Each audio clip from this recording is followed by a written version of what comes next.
16টা বছর যারা এইখানে বৈশা অপবিত্র করছে এই চেয়ারগুলারে, এগুলারে একটু জমজমের পানি দিয়া আতর গোলাপ দিয়া যদি ধুইতো তাইলে এটা তো আরো ভালো হইতো। দরকার হলে আপনি আমাকে 6 মাস আর ফ্লোর দিয়েন না, কিন্তু আমার আজকের কথাগুলো আপনি একটু শুনেন।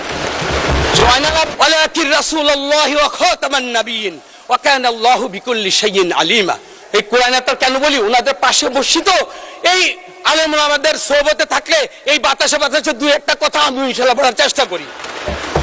একটু আমার আরেকটু মানে একটু সময় দেন প্লিজ। আপনি আপনাকে বলে দেই আপনাকে কেন আমি ভয় পাই। আমার এখানে ইকবাল সাহেব বসছিল, একদিন সময় বিধি চাইছিল, আপনি তারা বলছিলেন এইখান থেকে ওইখানে যাইতে 40 বছর লাগছে। মাননীয় স্পিকার, আমি তো 40 বছর বাঁচবো না। আর আপনি আপনি বাংলাদেশে সবচেয়ে দ্রুততম মানব ছিলেন, কোন কন্টেস্টে আমি ইনশাআল্লাহ ওইদিকে পৌঁছতে পারবো না, কিন্তু আপনার কাছে যদি আমি 5টা মিনিট সময় পাই আমার কথাগুলো আপনি একটু সময় দেন। দরকার হলে আপনি আমাকে 6 মাস আর ফ্লোর দিয়েন না, কিন্তু আমার আজকের কথাগুলো আপনি একটু শুনেন। জয়নাল আবদিন ফারুক উনি সাইজ দেখলেন, এটার ওজন দেখলেন, কিন্তু বিগত 16টা বছর যারা এইখানে বৈশা অপবিত্র করছে এই চেয়ারগুলারে, এগুলারে একটু জমজমের পানি দিয়া আতর গোলাপ দিয়া যদি ধুইতো তাইলে এটা তো আরো ভালো হইতো। তো আমি ওনাকে একটু আপনার মাধ্যমে বলতে চাই সাইজ এবং এগুলা ঠিক করে সদস্য এখন থেকে 3 মিনিটের মধ্যে শেষ করেন। আচ্ছা, আজকে আরেকটা কথা বলা হয়,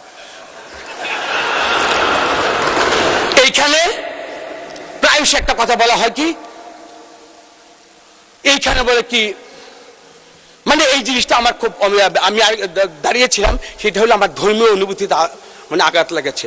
কোরআনের একটা আয়াত আছে, এই কোরআনে তো কেন বলি, ওনাদের পাশে বসিত এই আলেম ওলামাদের সোহবতে থাকলে এই বাতাসে বাতাসে দুই একটা কথা আমি ইনশাআল্লাহ বলার চেষ্টা করি।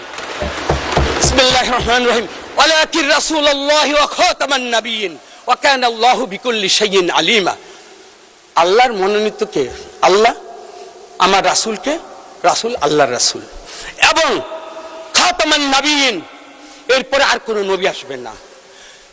ওয়া কানা আল্লাহু বিকুল্লি শাইইন আলিমা, যে আল্লাহ তাআলা সর্বজ্ঞ, তার মানে আল্লাহ যা বলছেন আমার থেকে এই আকীদাটা নিশ্চয়ই ওনাদের ভালো। আমরা প্রায়শই বলি দুনিয়াবি কাজের জন্য আমরা কি করি, আমরা বলে কোথায় বলে বেহেশতের কথা বলি। আমি যতটুকু আমি জানি রাসূল সাল্লাল্লাহু আলাইহি ওয়াসাল্লাম তার জীবদ্দশায় আশারের মুবাশশারা 10 জনের সংবাদ দিচ্ছেন, বদরের যুদ্ধে যারা নিহত হয়েছেন তাদের ব্যাপারেও একটা কিন্তু সম্যক একটা ধারণা দিয়ে গেছেন। কিন্তু দুনিয়াবি বাংলাদেশের কারণে আমরা তো এরকম কোন সুসংবাদ পাই নাই যে আমার দল করলে, আমার আদর্শের মধ্যে থাকলে জান্নাতের সুসংবাদ আমরা দিতে পারি। এই কথাগুলো আমি বিজ্ঞ মাননীয় আমাদের এই যে হুজুরদের কাছে আমি জানতে চাই। আর সর্বোপরি বলি, আজকে আমি যে কথাগুলো বলছি আমি মাওলানা মামুনুল হক সাহেবের সাথে কথা বলে আসছি। আমার আমির মহোদয় উনি জিজ্ঞেস করতে পারেন, আমি নূর হোসেন নুরানির সাথে যে কথাগুলো বললো, এই যদি আমার আদবার বরখেলাপ হয় আমি কিন্তু ওনাদের কাছ থেকে কিন্তু তালিম নিয়ে কিন্তু এখানে ইনশাআল্লাহ কথা বলতে আসছি। সুতরাং